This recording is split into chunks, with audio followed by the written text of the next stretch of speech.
Chapter 40, verse 1. And the sons of Jacob led away all the spoil of Gosh, and went out of the city by night. Verse 2.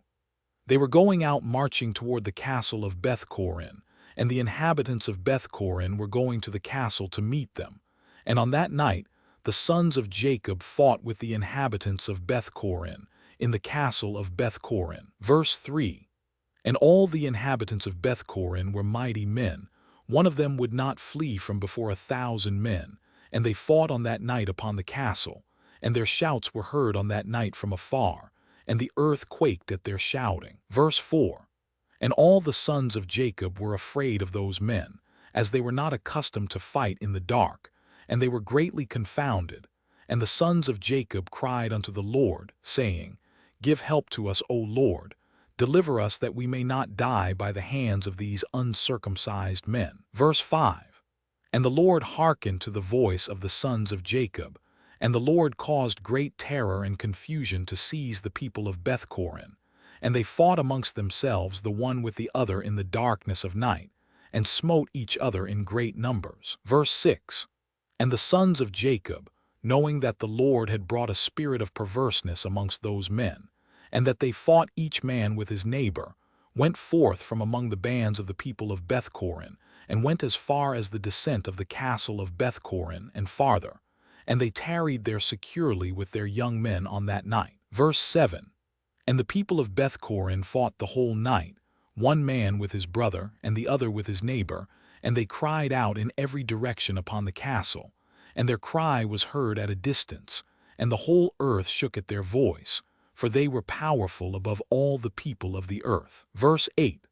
And all the inhabitants of the cities of the Canaanites, the Hittites, the Amorites, the Hivites, and all the kings of Canaan, and also those who were on the other side of the Jordan, heard the noise of the shouting on that night. Verse 9.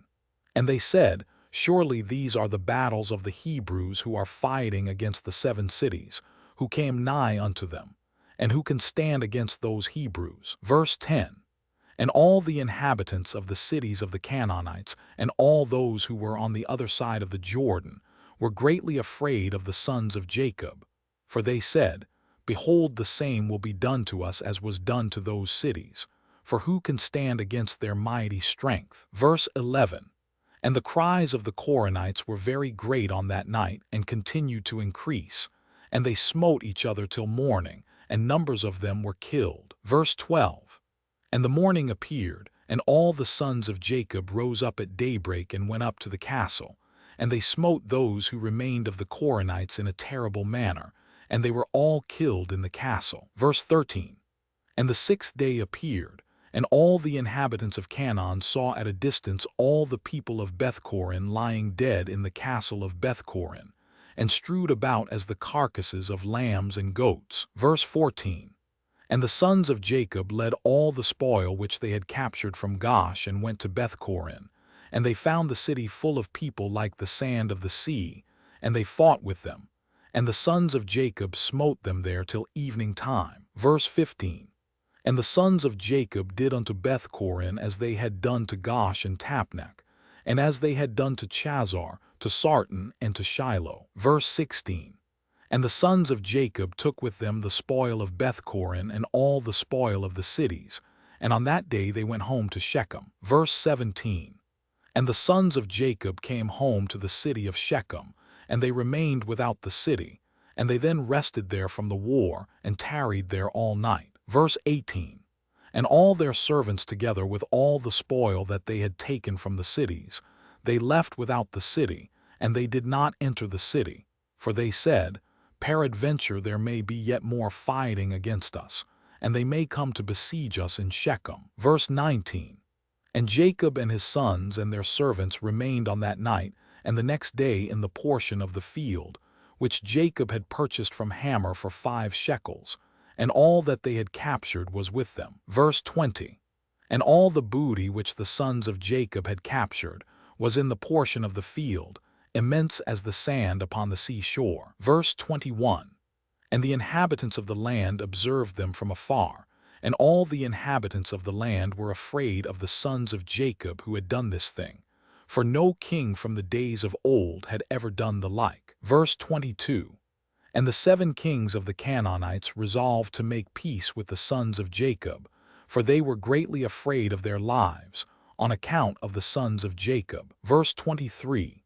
And on that day, being the 7th day, Jasher king of Hebron sent secretly to the king of Ai, and to the king of Jibon, and to the king of Shalem, and to the king of Adullam, and to the king of Lachish, and to the king of Chazar, and to all the Canaanitish kings who were under their subjection, saying, verse 24, Go up with me, and come to me, that we may go to the sons of Jacob, and I will make peace with them and form a treaty with them, lest all your lands be destroyed by the swords of the sons of Jacob, as they did to Shechem and the cities around it, as you have heard and seen. Verse 25.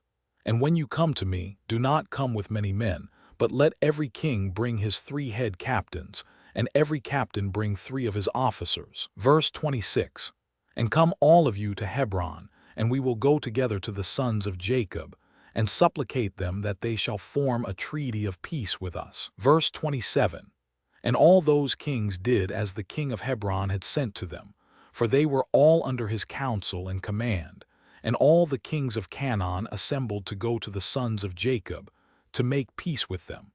And the sons of Jacob returned and went to the portion of the field that was in Shechem, for they did not put confidence in the kings of the land. Verse 28. And the sons of Jacob returned and remained in the portion of the field 10 days, and no one came to make war with them. Verse 29. And when the sons of Jacob saw that there was no appearance of war, they all assembled and went to the city of Shechem, and the sons of Jacob remained in Shechem. Verse 30. And at the expiration of 40 days, all the kings of the Amorites assembled from all their places and came to Hebron, to Jasher, king of Hebron. Verse 31. And the number of kings that came to Hebron to make peace with the sons of Jacob was 21 kings, and the number of captains that came with them was 69, and their men were 189, and all these kings and their men rested by Mount Hebron. Verse 32. And the king of Hebron went out with his 3 captains and 9 men, and these kings resolved to go to the sons of Jacob to make peace. Verse 33. And they said unto the king of Hebron, Go thou before us with thy men, and speak for us unto the sons of Jacob, and we will come after thee and confirm thy words. And the king of Hebron did so. Verse 34. And the sons of Jacob heard that all the kings of Canaan had gathered together and rested in Hebron, and the sons of Jacob sent 4 of their servants as spies, saying, Go and spy these kings, and search and examine their men whether they are few or many, and if they are but few in number, number them all and come back. Verse 35. And the servants of Jacob went secretly to these kings, and did as the sons of Jacob had commanded them. And on that day they came back to the sons of Jacob, and said unto them, We came unto those kings, and they are but few in number, and we numbered them all, and behold, they were 288 kings and men. Verse 36. And the sons of Jacob said, They are but few in number, therefore we will not all go out to them. And in the morning the sons of Jacob rose up and chose 62 of their men, and 10 of the sons of Jacob went with them.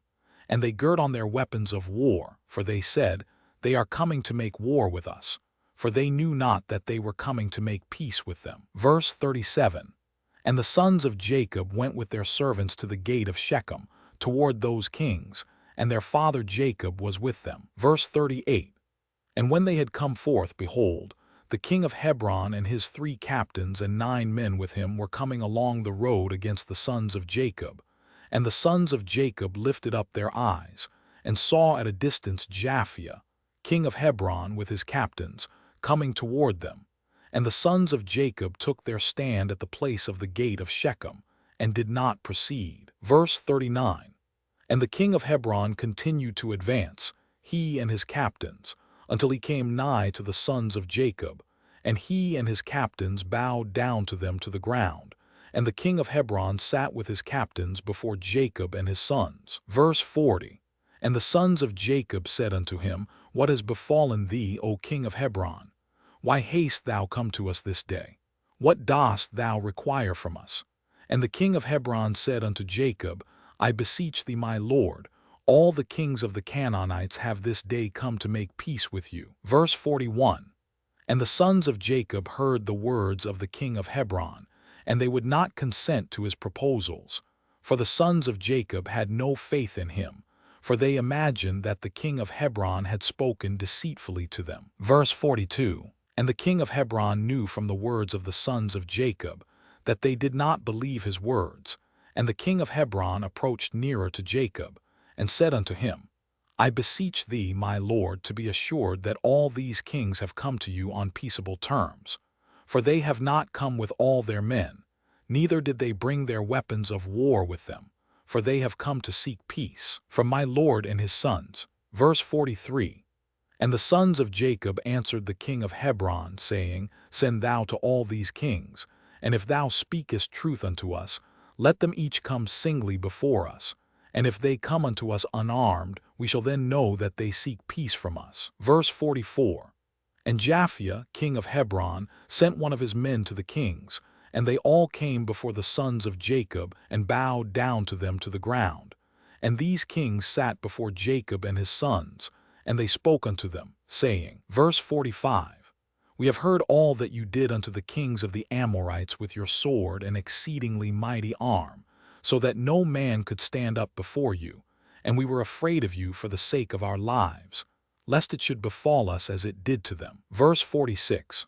So we have come unto you to form a treaty of peace between us, and now therefore contract with us a covenant of peace and truth, that you will not meddle with us, inasmuch as we have not meddled with you. Verse 47. And the sons of Jacob knew that they had really come to seek peace from them, and the sons of Jacob listened to them, and formed a covenant with them. Verse 48. And the sons of Jacob swore unto them that they would not meddle with them, and all the kings of the Canaanites swore also to them, and the sons of Jacob made them tributary from that day forward. Verse 49. And after this all the captains of these kings came with their men before Jacob, with presents in their hands for Jacob and his sons, and they bowed down to him to the ground. Verse 50. And these kings then urged the sons of Jacob and begged of them to return all the spoil they had captured from the 7 cities of the Amorites. And the sons of Jacob did so, and they returned all that they had captured, the women, the little ones, the cattle, and all the spoil which they had taken, and they sent them off, and they went away each to his city. Verse 51. And all these kings again bowed down to the sons of Jacob, and they sent or brought them many gifts in those days. And the sons of Jacob sent off these kings and their men, and they went peaceably away from them to their cities. And the sons of Jacob also returned to their home, to Shechem. Verse 52. And there was peace from that day forward between the sons of Jacob and the kings of the Canaanites, until the children of Israel came to inherit the land of Canaan.